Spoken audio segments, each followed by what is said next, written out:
안녕하십니까. 말씀을 위해서 잠깐 기도하겠습니다. 살아계신 하나님 아버지, 주님께서 복된 주일을 허락하시고 주님께 경배하며 저희들의 심령을 주님께 향하도록 도와주셔서 감사합니다.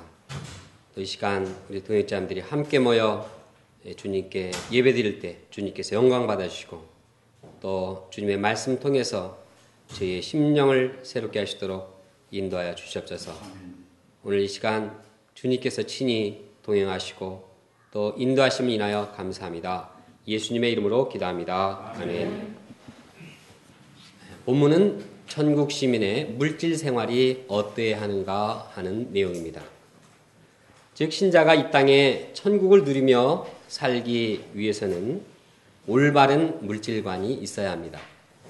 많은 신자들이 천국을 누리는 생활을 하기 원하지만 잘못된 물질관 때문에 지옥 맛을 보기도 합니다. 이는 대부분의 경우 물질관이 잘못되었기 때문입니다. 본문을 통해서 신자의 물질 생활이 어떠해야 하는가 배우고 실천하면서 이 땅에서 천국을 누리며 천국을 건설하는 자들이 되기를 기도합니다. 첫째, 보물을 하늘에 쌓아두라. 예수님은 보물을 땅에 쌓아두지 말라고 말씀하십니다. 대신에 보물을 하늘에 쌓아두라고 말씀하십니다. 이는 재물을 자기를 위해 쌓지 말고 하나님 나라를 구하기 위해서 혹은 이웃을 구제하기 위해서 쓰라는 말씀입니다. 이와 유사한 내용이 디모데 전서에 나옵니다. 정함이 없는 재물에 소망을 두지 말고 오직 우리에게 모든 것을 후히 주사 누리게 하시는 하나님께 두며 선을 행하고 선한 사업을 많이 하고 나누어 주기를 좋아하며 너그러운 자가 되게 하라. 이것이 장래에 자기를 위하여 좋은 터를 쌓아 참된 생명을 취하는 것이니라. 삶의 목적과 소망을 재물에 두지 말고 하나님께 두라는 말씀입니다. 대부분의 사람들은 돈을 많이 벌어서 재산을 늘리고자 하는 목표를 가지고 인생을 삽니다. 이것이 자기를 위한 일이라고 생각합니다. 그러나 예수님은 말씀하시기를 진정 자기를 위한다면 이렇게 하지 말라고 하십니다. 오히려 선한 일을 위해서 재물을 아낌없이 쓰도록 말씀하십니다. 이것이 자기를 위한 길이라고 말씀하십니다. 이것이 세상 사람들과는 달리 천국 시민이 가져야 할 물질관입니다. 천국 시민은 세상 사람들처럼 돈과 재산을 모으는데 소망을 두고 사는 자가 아닙니다. 어떤 사람들처럼 수십억이 있어야지 천국의 관료가 되는 것이 아닙니다. 오히려 천국 시민은 천국을 이루기 위해서 아낌없이 보물을 쓰는 자들입니다.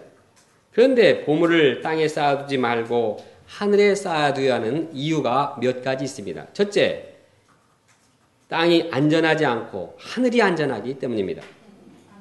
당시 은행이 없는 시대에 사람들은 보물을 땅에 쌓아놓았습니다. 땅에 묻어놓았습니다. 특히 전쟁이 많아서 귀중품을 땅에다가 묻어두는 경우가 많았습니다. 그러나 이는 안전하지 않습니다. 왜냐하면 거기에 좀과 동록이 해하거나 도적이 구멍을 뚫고 도둑질하기 때문입니다. 요즘은 당시 상황과는 다릅니다. 재물을 잘 보관해주는 세콤이나 캡스 같은 것도 있고 은행도 있습니다. 그러나 여러 가지 원인으로 해서 재물은 사라집니다. 사업에 실패하기도 하고 예기치 않는 사고를 당하기도 하고 질병이 생겨서 그동안 쌓아놨던 재물을 탕진하기도 합니다. 어떤 이는 유흥이나 도박을 즐기다가 재물을 날리기도 합니다. 사기꾼들 또 도둑들이 냄새를 맡고 약탈해 가기도 합니다. 나라에서 가져가는 세금도 만만치 않습니다. 또 다행히 모아놓았던 재물이 없어지지 않는다고 해도 사람이 죽으면 그만입니다. 땅에 쌓아놓은 재물이란 덧없는 것입니다. 반면에 보물을 하늘에 쌓아두면 안전합니다. 여기에는 좀이나 동록이 해하지 못하며 도둑을 당하지도 않습니다. 그런데 보물을 땅에 쌓아두는 것은 주와 복음을 위해서 혹은 가난한 자들을 위해서 열심히 재물을 쓰는 것입니다. 예를 들어 신들러 리스트의 주인공이 자기 재산을 팔아서 수용소에 있는 유대인들을 살려냈습니다. 이처럼 이런 것이 보물을 하늘에 쌓아두는 일입니다. 마찬가지로 우리가 있는 헌금을 통해서 영적으로 죽어가는 캠퍼스 영혼을 살리는 데 쓰여질 때 이 역시 보물을 하늘에 쌓아두는 일입니다. 또한 기아 선생이 시달리는 자를 위해서 구제하는 일도 보물을 하늘에 쌓는 일입니다. 이처럼 선한 일 위해서 보물을 쓸 때 하나님께서 하늘에 영원토록 안전하게 지키시고 계십니다. 그리하여 그가 하늘나라의 풍성한 축복을 누리도록 도와주십니다. 또 필요하면 이 땅에서도 축복을 받도록 도와주십니다.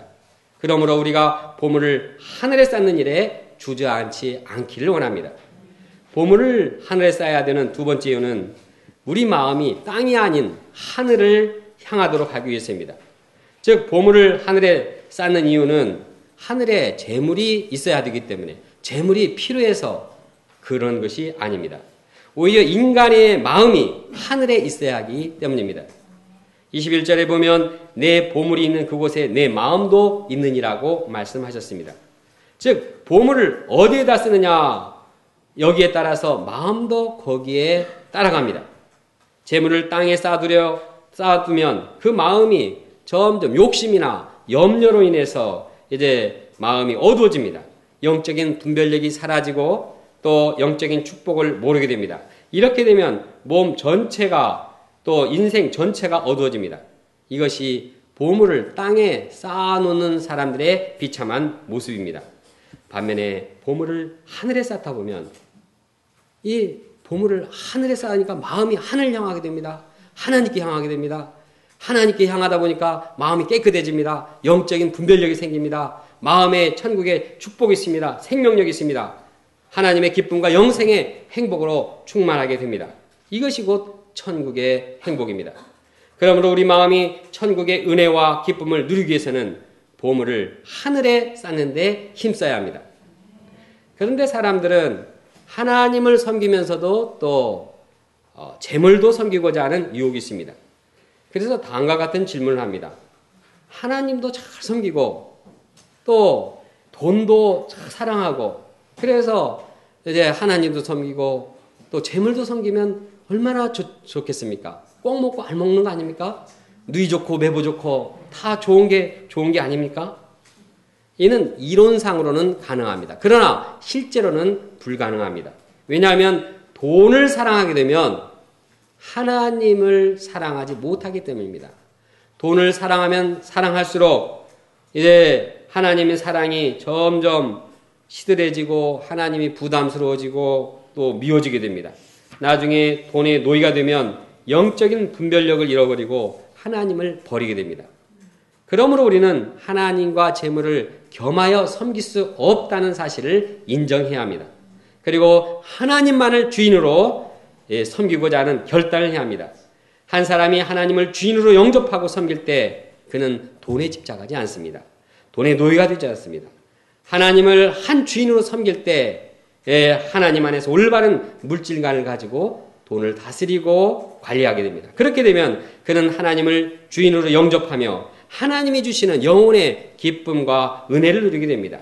이때 우리는 물질 생활을 하면서도 천국을 누리는 생활을 하게 됩니다. 그러므로 우리 각자가 하나님 한 분만을 주인으로 섬겨야겠습니다.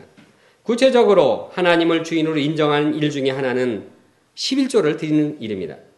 우리 수입의 10분의 1을 드리는 것은 하나님께서 물질의 주인이요 주관자이심을 인정하는 표현입니다. 구약 말라기서에 보면 11조는 하나님의 것이라고 했습니다. 그리고 11조를 내지 않는 것은 하나님의 것을 도둑질하는 것이라고 했습니다. 반면 우리가 11조를 낼 때 물질의 주관자이신 물질의 주인이신 하나님께서 하늘문을 열고 복을 쌓을 곳이 없도록 부어주신다고 약속하셨습니다.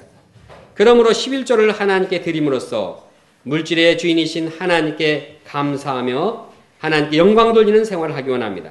이처럼 하나님께서 물질의 주인임을 믿고 실천할 때 물질에 대한 애착이 사라지고 마음이 하나님 안에서 자유하게 됩니다. 개인적으로 저희 예를 들어봅니다. 과거 제가 예수님을 영접했을 때 이제 때를 잘 맞춰서 헌금 실무자가 저에게 접근해서 11조를 권유했습니다. 이에 대해서 저의 반응은 매우 부정적이었습니다.